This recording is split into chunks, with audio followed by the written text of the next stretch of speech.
How it came to men preaching to one another. A man whose dog is out of control will complain about his neighbor's cat. How it came to some insisting that they must enlighten others. A man in the dark who knows where the light switch is but doesn't use it has got to take it out on somebody. A man once asked a mystic, is there some reason other than their ignorance that the ignorant can't help others? And the mystic replied, red hots, get your red hots right here. A man once asked a mystic, is there some reason other than their attempt why those who attempt to help others fail?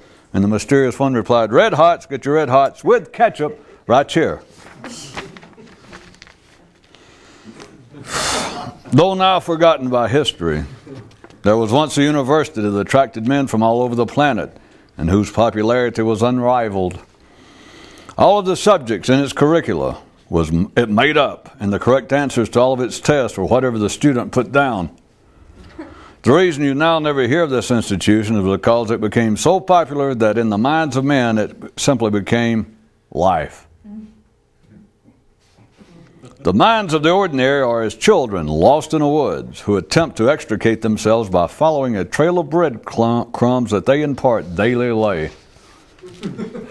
And a boy asked his father, do I understand aright what you have mentioned over the years, that the more conscious have no heroes nor history on which to rely, because it is that within a sequential reality there is never information pertinent to escape therefrom? Enlightenment could be viewed as knowledge that left its place in line. When he'd awaken each morning, one man would say to his mind, well, what do you want to think of today? And it'd always say, hey man, don't bug me, I've already been at it while you were sleeping. And the man, being the pea-brain that he was, would think, well, how cute.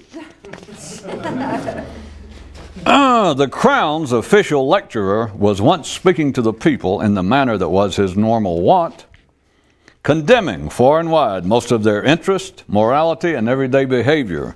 But on this particular occasion, someone in the crowd responded and said, why do I have the feeling that when you preach to us that you're actually addressing your own dreads and guilt? And, figuring the jig was up, the next day he requested to be transferred to the Department of Agriculture. Those who board the Mystical Express can berate themselves for lack of effort profitably only for a finite period of time. Beyond that, actual effort is required.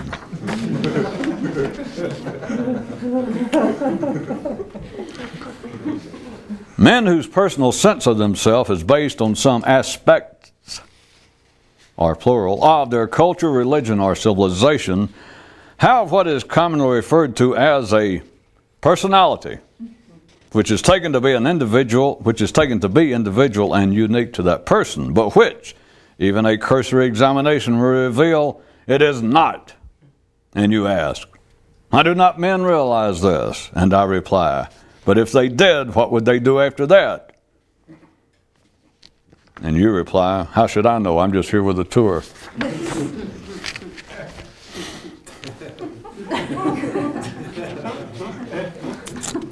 One lazy summer day, a man finally caught up with life and said, tell me one thing. Why do humans believe that they are never doing exactly what they should be doing? And life paused long enough to say, have you ever considered the obvious in this regard? And as it began to walk away, the man clutched after it and said, wait, there are two obviouses possible in response to my question. Which one is it? And life pulled away from the man's grasp and left muttering about how it couldn't believe some of the stupid things men would ask. One man so concluded, though I've never heard the term, there must be such a thing as negative enlightenment, such as in ultimately realizing that drugs and alcohol, for instance, are not as enjoyable and helpful as you originally perceived them to be. He felt the urge to add rats to his realization, but resisted, figuring that he had long ago already given over more than sufficient attention to meaningless acts.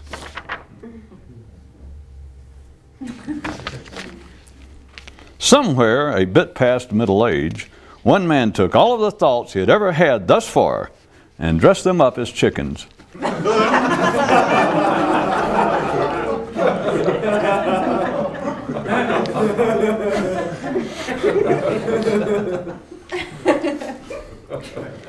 The scrawl on one secret wall read, "If the extraordinary wasn't extraordinary, it would just be ordinary." And underneath that, no one had written anything else. After many years of abuse, one man's liver up and ran away. His mind is now considering its options.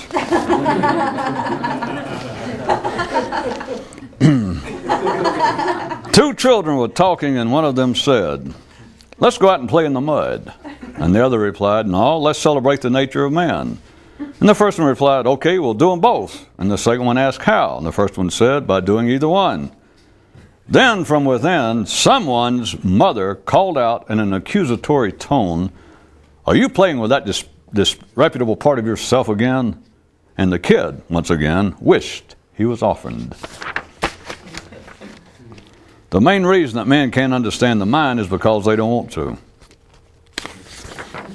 A man wrote to Dr. Reason and said, "Dear doctor, can you tell me the reason that?" And the doctor interrupted him right there. A would-be knight once approached the head of an order and said to him, a would-be knight once approached the head of an order who said to him, "Of those who walk through the door seeking to join us are some who, when asked, say that they are able to accept the possibility of life kneeing them in the groin. But few are those, when asked, who can say that they are able to accept the idea of life wanting to knee them in the groin."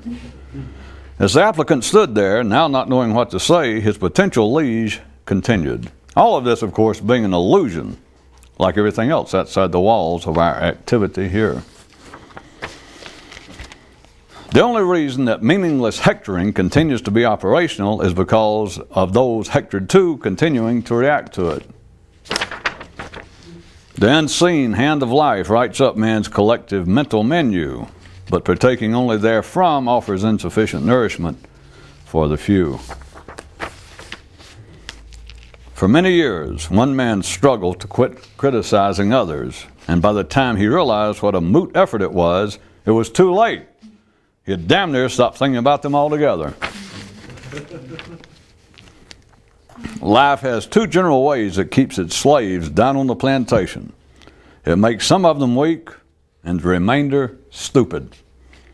Although someone riding past on a fast horse would have trouble distinguishing the two. A man wrote to Life and complained, I have been seeing a certain show on television recently that," and you can imagine the rest. "Come to think of it, this brings up yet another singular aspect of man. He is the only creature who will use death as a threat in the defense of life's honor. Doesn't it just tickle you pretty to have been born on this planet so you didn't miss all this?" A man challenged his mind and his body to prove which one of them was of the greater benefit to him, and they both just laughed at him. They later told Life, and it laughed about it too. In the context of just mental operations, the awakened are like a man playing handball on a court with no walls. A boy asked his father to give him some rules to live by, and the elder replied, "I have already considered doing this, but there is a danger in that if I do, and you do not use them, you can become the worse for it." One man's private slogan to himself was, "Don't argue with me." "Who, me? Yeah, you." End quote. The ordinary take the fantasy world of fiction as offering the maximum in unexpected thrills, chills, and delights. But if they could be inside a mystic's mind for a couple of seconds, they'd come out with a whole new appreciation of what the extraordinary is really all about. Either that or it'd scare the shit out of them. It is the simple who worry about their possible evolution. The worthy do something about it. Second verse, the simple always say, "Well, I don't know what to do." Final verse. Yeah.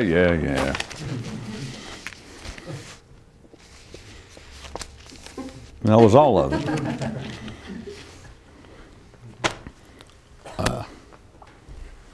Everyone dreams of man being better. Again, taking into account only the mainstream, ordinary, sane people of the planet.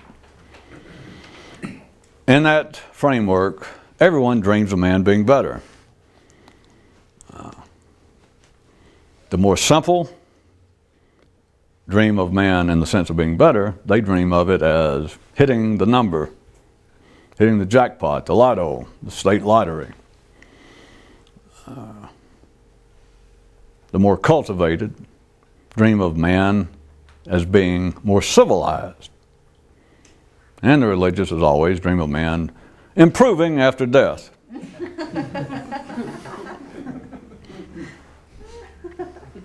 That always makes you want to just stop and kind of find a street corner, doesn't it? And stand there and think, well, damn it.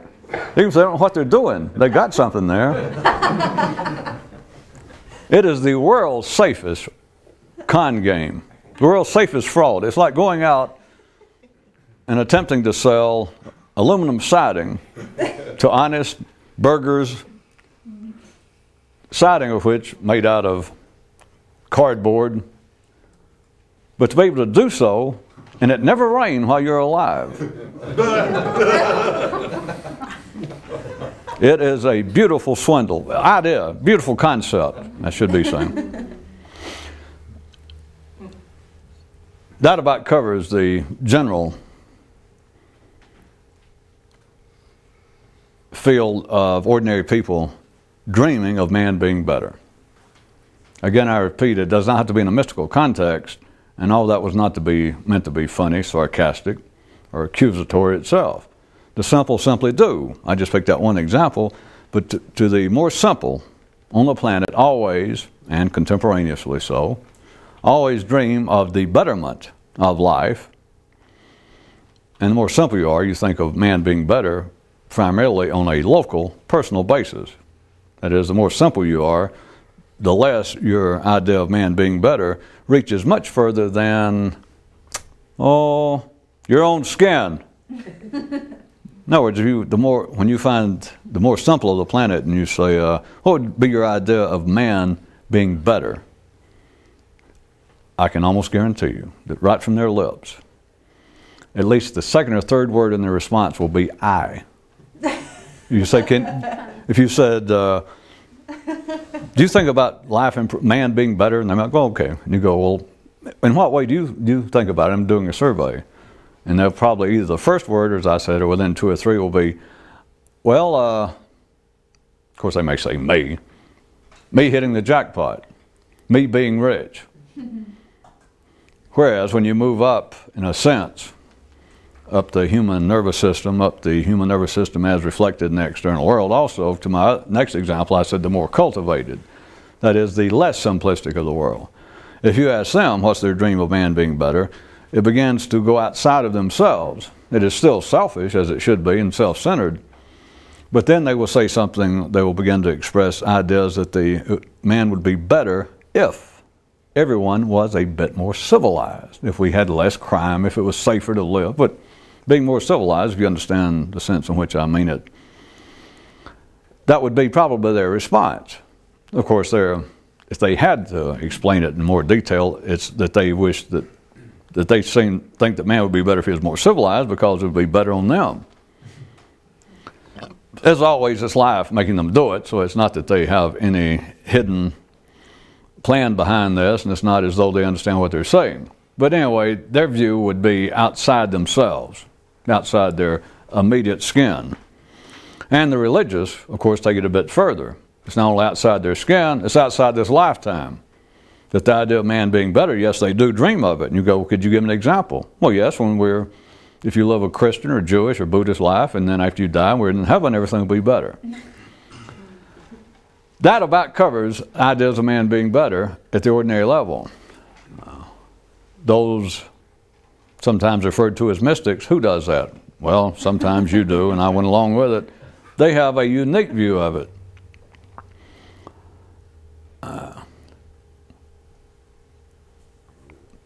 it is unique in a way that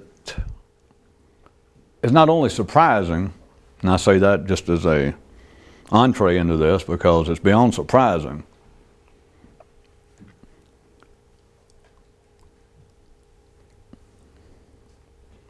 The old biblical idea in the Western world of some future date of there being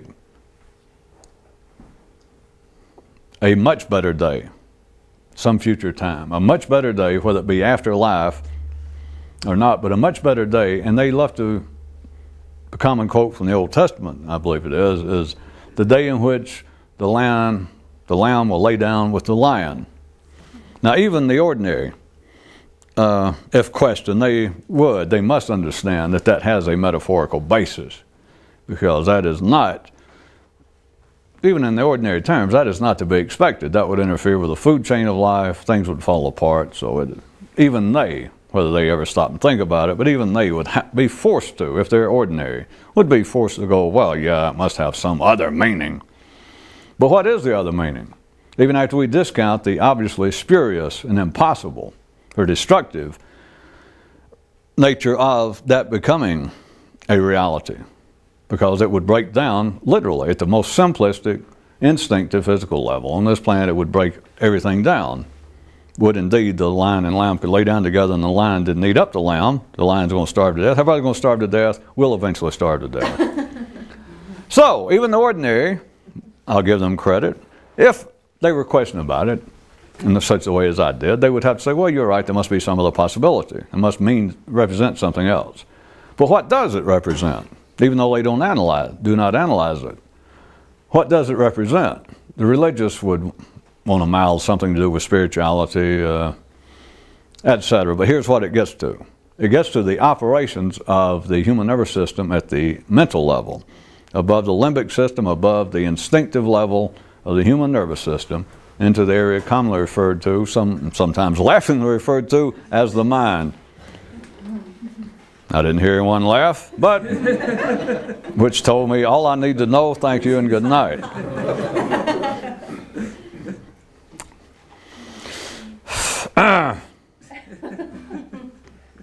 What it do represent is this. It would represent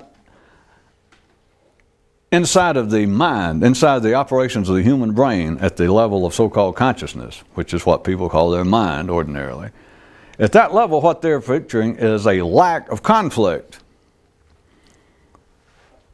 Or that's what it represents. Now, we could describe, not improperly, the operations of the mind at its ordinary level in terms of EEC, of engagement, entanglement, and conflict. By the way, those of you keeping notes, I have picked up where we left off last time, even though I didn't say so. Because I threatened I wouldn't have to, because all of you would forget. And of course, those of you who were afraid you'd forget, you were hoping that I would forget so that you wouldn't look so bad if it was ever brought up. And you go, well, you forgot first. We're talking about the same thing where we were last time, which was, if you recall, the setup of the last time we were talking had to do with the impropriety, the questionable conduct of one reacting to and defending one's non-physical position, if you recall. But at any rate, back to where we are tonight, apparently, the operations of the human mind at the ordinary level could properly be described. I could just use one, but I mean, after all, this is showbiz. I could just use conflict and let it go, but engagement, entanglement, and conflict.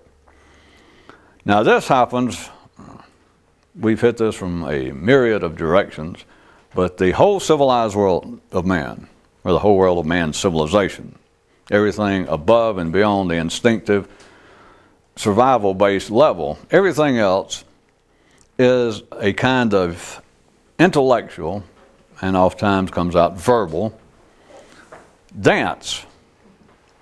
Dance in the sense that there are people engaged with one another. There are individuals engaged with one another. There are larger numbers of groups of people engaged, and their whole, at any particular time, there are apparently large sectors of humanity engaged. There apparently is good portions of one whole community, one whole nation, engaged with some other part of another nation, or in some within the national boundaries, they seem to be split up and they're internally engaged with one another. This is the world of civilization. This is the unique world of man on this planet as capable of being seen by a three-dimensional mind. It's the beginning and the end of it. Once you see it, it's not some theory, it's not an accusation, there's nothing at fault, but it is absolutely an invented world compared to the instinctive world. For this thing, if you picture it in a non-judgmental, and certainly not a non-pejorative sense, if you picture that we've left the instinctive, physical, survival-based domain of man, that we're beyond that we're now in the world that is singularly his. Now, if you picture it, if you pictured all the humans in the world, that there's like this invisible framework, no one sees it, and I'm about to make gestures and describe it, but it's like this very fragile, almost of a filigree type, but it's running as a connection going from up here, from the head, at least at the level of consciousness, above the limbic system, that everyone is connected. The connections come and go as far as the importance, and you certainly, it does no good. There is no practical basis of trying to even picture. Well, there is some practical basis for you trying to picture it because it's good mental exercise momentarily. But there is no great, ultimate, useful basis for me to try to describe how you are connected to the other 6 billion people on this planet. Because even though we're all connected in one sense, things simply because of spatial dictates, because of the reality of a three-dimensional existence, there is a limit to your awareness of connection to people. So all the way from a hermit, a guy who just stays by himself, or a constructive hermit, a guy that just sticks with his family. Maybe he's just got a wife, or maybe a woman with just a husband. That his contacts are just about limited to that. Everything else is just by need of necessity, or just on the basis of necessity. If he has to go out and buy gas, or he has to deal with a stranger. Now, ordinary people, of course, have a wider, sometimes it's known as a circle of friends, acquaintances, the network of his social and business sphere. That is, I didn't mean to make it all this complex. Now, I assume I didn't have to, but you understand the connection, even though literally there is a connection mentally and every other way, but if you picture that there is a connection between you and the other 6 billion people, other than, what, a dozen maybe, 2 dozen at the most, people, the connection is so ephemeral, it is so slight, that it would be almost impossible to see it in comparison to the way in which you're connected to your husband, your wife, your mother, your father, your brothers and sisters, your boss, your best friends. Then you have also connections, that's not the point tonight, you have connections that are not specific to you, that are not physically specific, and yet you take them to be so. Such as someone who might believe that they might feel, if they took my picture thus far, they might picture a very large connection. In other words, they might understand that between them and most of the 6 billion people on this planet, if they take my picture, that the connection would just be wire thin. Just almost, like a spider web thin. Then they would see the one between themselves and their parents. It's a big thick one. But they might also see a big thick one. Let's say if they were Catholic, they might picture as a big thick connection between them and the Pope. But they've never seen the Pope. They'll never see him. He's on the other side of the world. Or a person might, if they're politically inclined, might feel that they might picture a huge connection between them and the president of their country, their prime minister, their senator, whom they've never met, never been close to. But they perceive it to be an important connection. They'll sit there and discuss the president, what he's done, or they'll discuss what their religion, what a rabbi said. That's really off the point, but there's something you might consider on your own. But this connection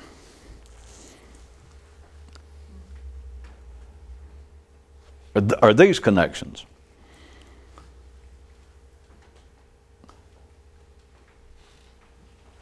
or what an ordinary person, what an ordinary mind takes to be, without them looking at it this way, but they take that to be a part of their mental operation. Better put, they don't take it to be that way, even with my conditions. It is that way. In this sense, that you cannot operate the mind at its ordinary level inside of anything that amounts to a vacuum, anything that even comes close. The operations of the mind at the ordinary level are based upon entanglement, engagement, and conflict. So back to the world for a second. I was trying to, if you picture from you personally, and this is not, it can be useful, if you picture that you literally have a connection up here, not down here, because anyone can agree to that. Well, I meant from the physical level, that there's part of the physical food chain of survival is why the lions and lambs will not lay down physically together.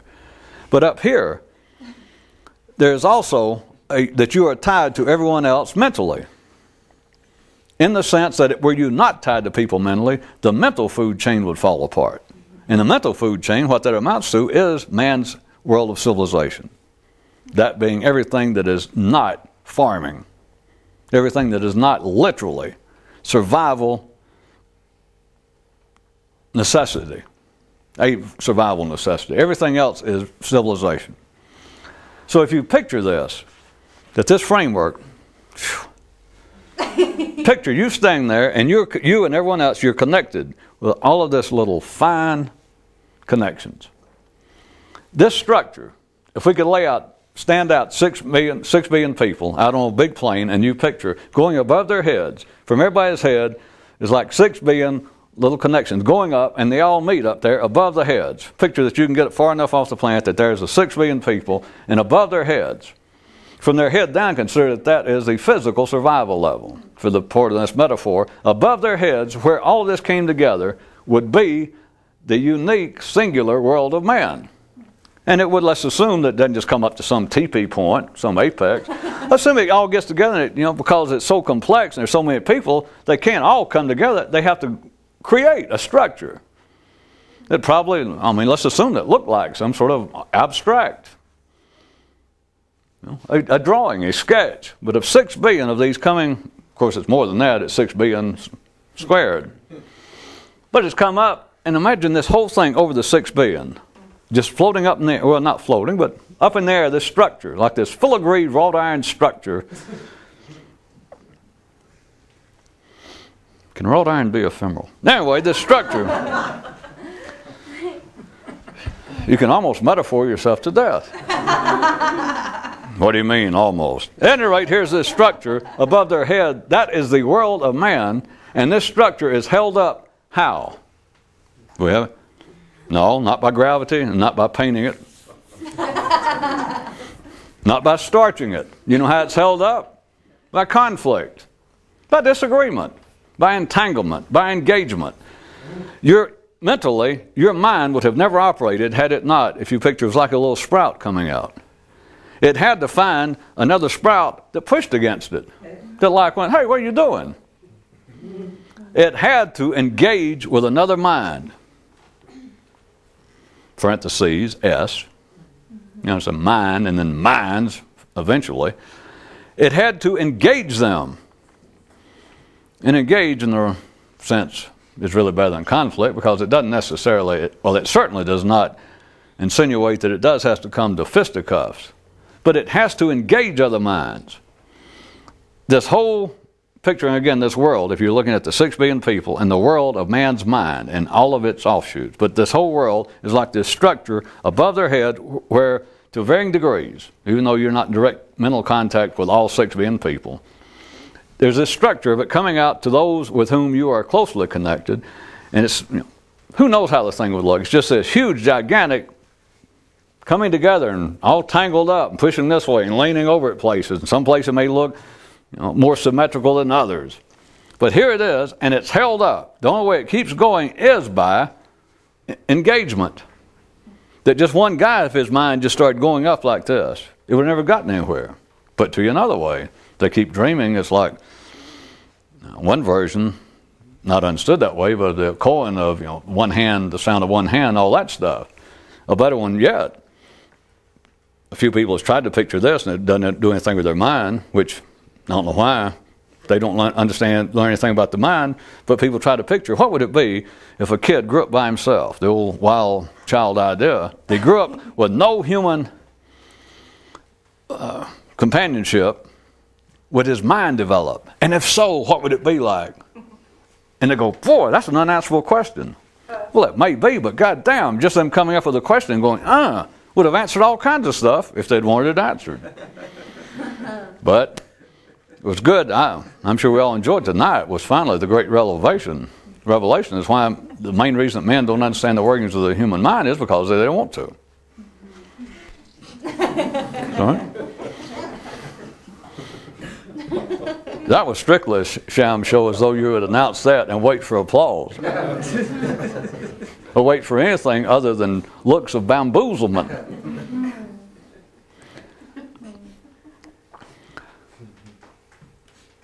The mind will not operate.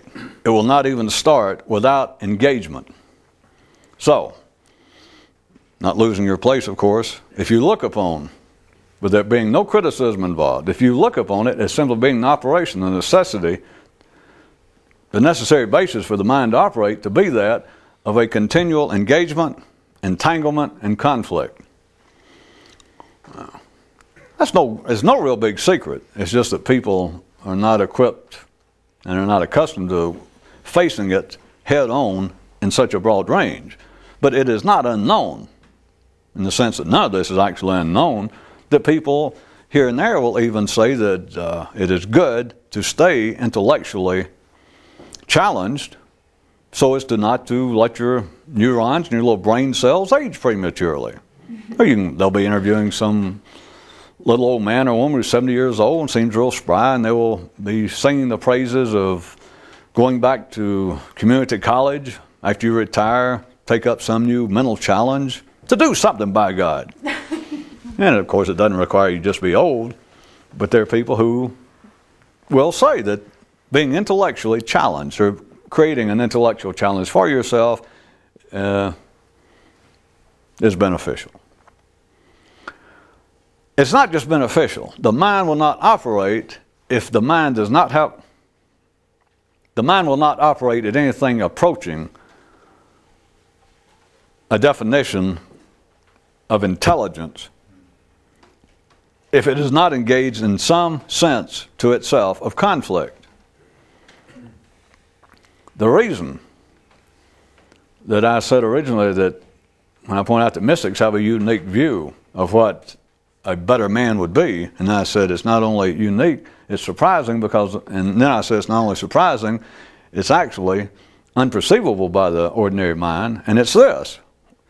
Even the best verbal attempts to describe a state of enlightenment, a more awakened state, strikes ordinary minds. Quite ordinary, strange mind, it strikes them is not only strange, not only extraordinarily strange, but too strange. And why?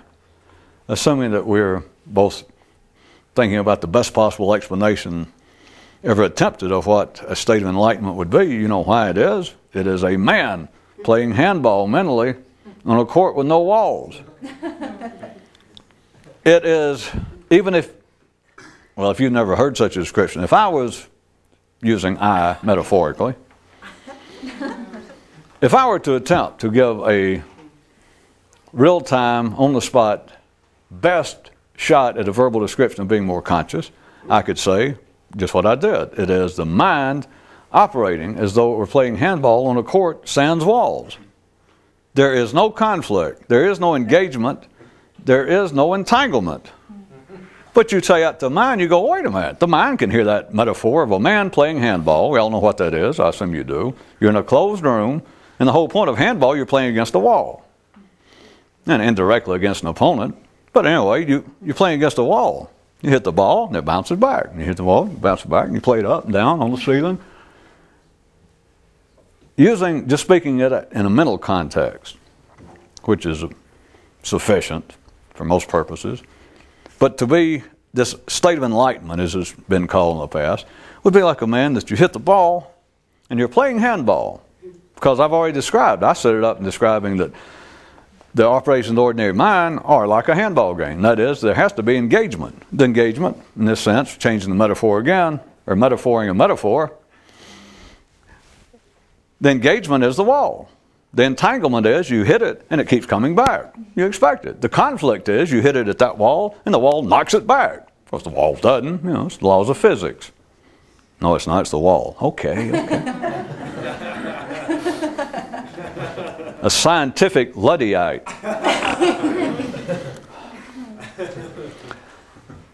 At any rate, you can understand, in a sense, a handball game. If you can follow can you simile metaphors? Sure you can. My structure above the heads of everyone coming, that the mind has to become engaged with other minds for it to grow, for this structure to be there. Then in a sense, you understand that is a handball game, it is a kind of competition. Again, it doesn't have to be to the degree that there's some sort of antagonism. It could be a friendly debate, it could be all sorts of things.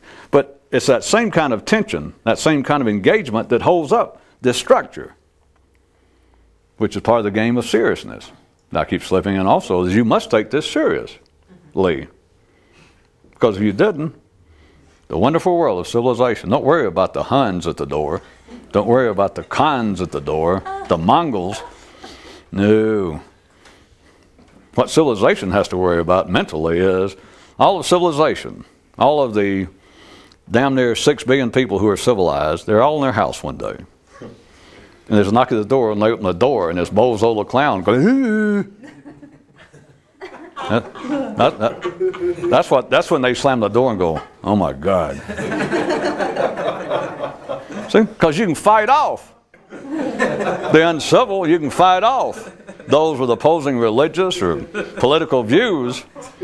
But there it is, the 6 billion serious civilized people. And they open the door, and it's, listen. No. Of course, it doesn't happen. It didn't come to that. Life has it arranged. If anybody ever does knock on the door like that, they know not to answer. They just look off. Or they say, somebody will say, "Did you hear a knock at the door?" And they go, "Oh, you're hallucinating. You've been reading too many of those weird books, and you're imagining you're hearing knocks." And they go, "I guess you're right." They know not to open the door. At any rate, the mind cannot proceed. The mind makes no sense of even the best descriptions. And it's not to follow the descriptions, but to hear any notion that you can be more conscious. That if you were to start making some public lecture and you made it a conscious point to refrain from using any of the so-called New Age or occult or mystical terms, you made it sound rather scientific about another state of consciousness, about how it could be done. It's not just your opinion, that you didn't just pop up, and you're not a crackpot, that there is a lifelong history of this throughout the annals of mankind, though not necessarily understood as such. And you would describe or try to talk about in rather scientific terms, and if then they finally insist, the crowd said, "Well, could you describe what it would be like to be more conscious?" And, maybe you even did it, the whole idea of this an accepted fact that they can measure the brain activity and realize that the majority of everyone's brains is not operational. It's alive, but it is not operational in the sense that they can measure other activities, that they can measure the effect that incoming stimuli is having. They can measure the effect that your own body's physiology is having on the brain. It's just a known fact. They used to, the old sophomoric view or description was that it's a known fact that no one uses over 95% of their brain. All right, so you could be using that kind of approach and be saying to this crowd that what we're describing, or what you're talking about, is to make the brain operate in other areas that are there. It's nothing strange, nothing unusual. It's just there, and that even science says that there it is, and it's not functional, or it's not participating in your normal operations. And why not? No one knows. And you're saying there are few people have known this for thousands of years, long before neurosurgeon, etc., and that there are little disciplines or methods or exercises, or things you can do that, although it's not as simple, is actually building up a muscle, because the brain really has no feeling. You can't get to it. The brain can't pick up a weight and make itself stronger. And some people say, oh, yeah, I understand. You go, so it's more indirect. It's subtle. And as a matter of fact, no one can guarantee that it works with this person or that person. But there are ways that have been used for thousands of years. You understand? You've done all this to your potential crowd, your audience, using no strange terms, saying rather scientific. And they go, well, all right. Then someone in the audience, they assume that you have some experience with it, the way you're speaking. And they say, well, can you describe what it would be like? And you say, all right, here it is. And you start giving them the best description. Let's use mine, just for instance, tonight. You can say, well, to get the brain operating in areas not commonly used through the methods that I'm saying that have been available, been known to a few people, you would say to them, let's say, that either you're insinuating it's on your basis of your experience or your interpretation of other people's experience, whatever, but you're saying in a straightforward manner, you're saying the best I can describe it would be a man playing handball. Everybody goes, okay. On a court, yeah, with no walls. And again, we'll assume that your audience or the person who asked, that they are nominally sophisticated verbally, and they listen. And they get the picture, although it is oxymoronical, because you started off in a good oxymoron. I resent that. No, in a good oxymoron, of course, you do the understandable part. Anytime you're about to pull a non sequitur, you do the non first. I mean, you do the sequitur first, and then you do the non. In other words, you say, a man playing handball. Or, you know, even you lose the even small potential joy in the literal, in the literary oxymoronical entanglement. As you say, all right, you say your description would be a man playing handball. So everybody pictures, all right, a guy in the closed room playing handball. So you don't start saying, all right, it's a handball court with no walls and a guy playing handball. It's still the same picture, but you understand, it doesn't work. The mind, you've got to lead it like it normally wants to be led. You got to lead it right up to a place and then open the door and kick it in the ass, you know, like, if you're lucky. But you say, all right, my description will be a man playing handball, and everyone goes, yes. On a court, yes, they've already pictured that. With no walls. All right, let's consider just rhythmically that sentence was three parts. Man playing handball, no, yeah. In a court, yeah. With no walls. Right at the end is where the mind finds it just loses it all. And yet you follow literally the picture, but then it's beyond oxymoronical and non-sequential. It's just insanity to the mind. Or put another way, it is too strange. The mind will go, well, you must mean something else. And you go, well, yeah, I do, but I can't give you a better description. That's the best one I can think of right now. In fact, I like it. Trust me, I like it. And if they give it their best, I go, well, shit, it means nothing. Playing handball, because everybody understands what oxymoron and non-sequitur means. It's something that does not make sense within its own context. The sentence makes sense, man playing handball on a court with no walls. It made sense right until the end. But you cannot say that it's not possible.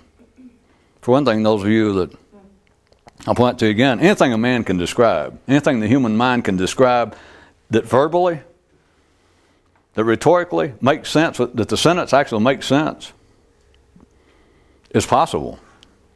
Now, I know at the ordinary level it's not, because you cannot play handball on a court with no walls. But to just dismiss it and say, well, that is simply a non sequitur, you're just being silly, or you're trying to pass it off as some kind of metaphysical enlightenment because it's so weird it doesn't make sense. Nah, the sentence makes sense. You understand that. And even though you cannot go find in a three-dimensional world a man playing handball on a court with no walls. I mean, he can try.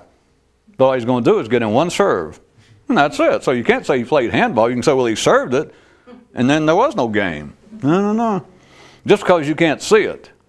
If a sentence can rhetorically be structured, and the mind go, well, yeah, it's a non sequitur, but yeah, the sentence, I understand what you're saying. Then you make a mistake to go, well, it can't be. After having made that suggestion, I'll tell you this. That's not a damn suggestion. That's a fact. But the reason the mind makes no sense of the idea of some higher state or some expanded state of awareness is exactly what I'm describing. Because it does not engage any other idea. It is not in conflict with anything else that man has ever thought. It is not entangled. Back to the game. If you could play handball, a man playing handball, yeah, on a court, yeah, with no walls. Now, regardless of the fact that I already pointed out the obvious, that he can't really play handball from an ordinary view. All he can do is make the original serve. He can certainly do that. He can believe he's in a handball court, and he can go and he can serve it, and that's it from an ordinary view. But what would that be if you can carry this metaphor a bit further? If you can do them both at once by realizing that in a three-dimensional world, which is the world of the mind, the ordinary mind, then it can't be. And yet your mind can picture. If you can tiptoe through the minefields enough, the edges of 3D reality, you can picture what I'm trying to point to. To play handball, for the mind to operate in its normal context, it is continually bouncing off of something. It is continually engaging something else. It is continually entangled with it, because it doesn't just engage with it. That's why there is no such thing as a satisfactory conclusion. That's why the civilized world, other than the fact that it's not supposed to come to any satisfactory conclusion, but up in the world of civilization, there is no once and for all overwhelming winning idea. One political philosophy, one religion, one economic model, one anything up in the mental world does not finally, conclusively overcome anything opposing it. If it does, then whatever area this conflict had been in simply disappears. I'll give you a real crude example, is the end of major wars between two groups of people. When one side just finally, when just the other side unconditionally surrenders, I'm giving you a real crude example, but the same thing would be true mentally. But down below this filigreed world above man's heads, down at the instinctive level, men actually end up in combat, either two individuals or large groups of people, like two nations. If they finally reach the point that one unconditionally surrenders, that is, the other group just went, and they're just barely alive, and they saw unconditional surrender, then what apparently was the reality of this theater of war that had been going on for years, maybe decades, it's like it just almost didn't happen. It just kind of goes poof, and it starts getting put down in history books. Now, it almost has no meaning. What if they... This was not the point. But too many of you should be able to hear that, and there are too many blank. Even though this is not the real basis of it, let's say that these two groups I'm picking, two countries or two large groups of people, that while it's still hot, while the war is active, it is assumed, it is presented to the world and accepted as such that the war is on the basis of a conflict of ideas, of philosophies, of theologies, of nationalistic models. Because nowadays, well, it's always had a touch of it, but men always proclaim that they're fighting over something other than they are. And so they can say that it's a clash between, let's say, socialism and fascism, or democracy and socialism.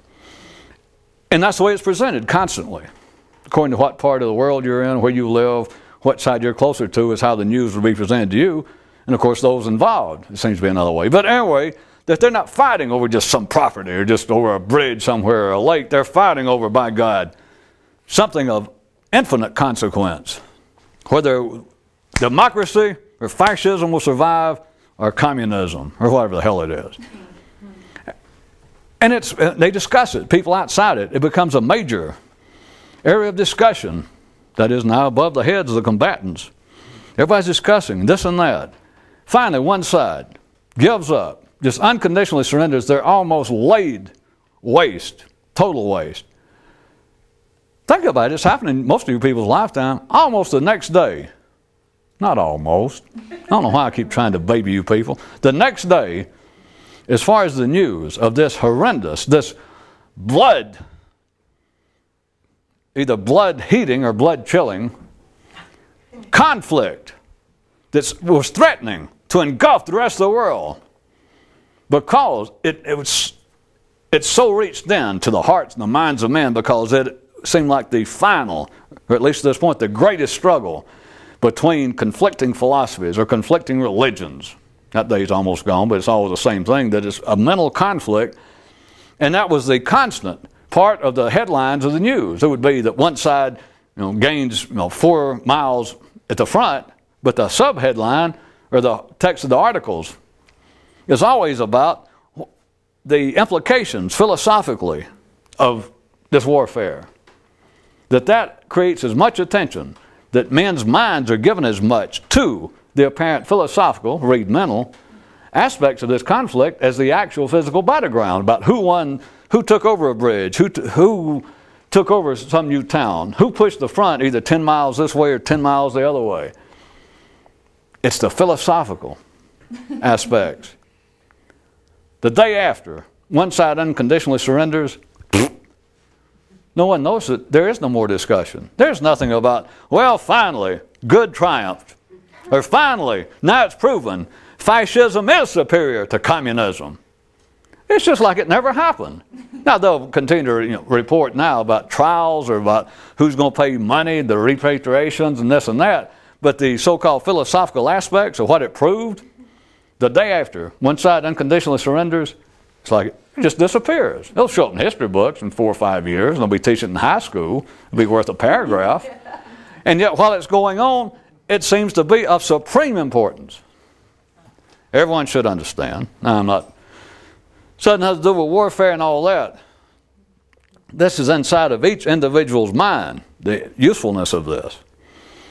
This kind of conflict at an individual level, though it's never, of course you know that ordinary people do not analyze warfare in the sense I just did it. So there's no chance that people do it internally having to do with their own mind. But that is what's going on continually. That is the only way that your mind, no matter who you are, no matter who I am, that's right, no matter who you are, that's how your mind stays upright. That's how your mind apparently stays alive. This in spite of the fact that people will, ordinary people will say that my mind's driving me crazy. Or they could hear me make up one of these stories about a guy talking to his mind and apparently ends up making some insulting remark. And people will laugh. Ordinary people. They don't, and again, notwithstanding the fact that people will, somewhere this side of a full-blown so-called psychosis, that people will just, as a kind of just conversational byplay, will admit that, sometimes my mind drives me crazy. Sometimes I work too hard, the stress gets me, I drink too much coffee, I stay up all night working, and I lay down, I can't go to sleep, my mind, or, whistling this song over and over, do. Notwithstanding all that, that is the nature of their mind staying upright. You trying to describe something else, and people's mind draws a blank. Of course, it doesn't truly draw a blank, because if it could draw a blank, it could understand a man playing handball on a court with no walls. Because you ask an ordinary man's mind, draw a blank. And they go, well, huh? There you are. Your mind is continually engaged. And again, I've managed to run out of time before I even got to the point, the punchline of last time. But your mind is continually engaged. Your mind is in a kind of warfare, and not that you are continually aware of the fact. And not that you feel that you're constantly walking around your own mind having to fight off the attacks of evil religious or patriotic or economic ideas. You don't look at it that way, but your mind stays alive by being agitated, by being in conflict. It stays alive up here above the level of just the survival instincts. It stays alive up here, and you don't think about it this way, certainly, but it stays alive up here by being in conflict and being agitated by the very thing that I said. Even ordinary people go, well, sometimes my mind it won't shut off. That's the nature of the mind. And people go, yeah, but what I mean is, ordinarily my mind's all right. There's nothing wrong with me. I'm not on drugs. Well, I'm saying and the person will say, all I meant was that sometimes maybe I drink too much coffee, or I get upset about something, I worry about something at the office, and I'll lay in bed, and I should be asleep. I got to get up the next day and go back to work, and I'll stay there worried about what somebody said today, or worried about some little something. I'll go over and over and over and over. All that's the little jokes I've been trying to make in my news stories the last couple of weeks about a guy certain guys I made up and their attitude about dreams and et cetera in the daytime. One thing about it, it just seems to be exaggerated. Sometimes to people's dreams, if you don't get that, it's exaggerated. What I'm talking about, that people take as being an anomaly. They go, well, I know what you mean. Sometimes my mind just gets going, and I wish I could stop it. They say that, but they don't wish they could stop it. Because if they could, if you could go, all right, stop it. And then if you brought them out and say, how you like it? They'll go, God damn, get the hell away from me, and they'd run. That's trying to describe what it is to be more conscious. That is the attempts to describe a state of mental liberation or awakening or enlightenment. If, again, you can't have it always, except I do, that if you could make an ordinary man, if you go, well, give me some idea of what it's like, and you could go, all right. And you let go a second, and then you brought him out of it. I mean, don't wait for him to shake your hand. Don't even wait for him to stick around to talk to you anymore. The man's going to run like a hound dog that sits down in gasoline. Well, all right. A dog with hemorrhoids that sit down in a can of gasoline.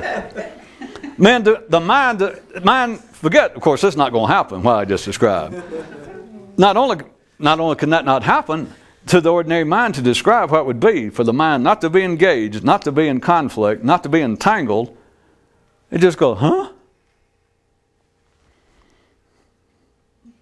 And you thought that I overdid it when I said that a mystic has a unique view of what the betterment of man would be, see?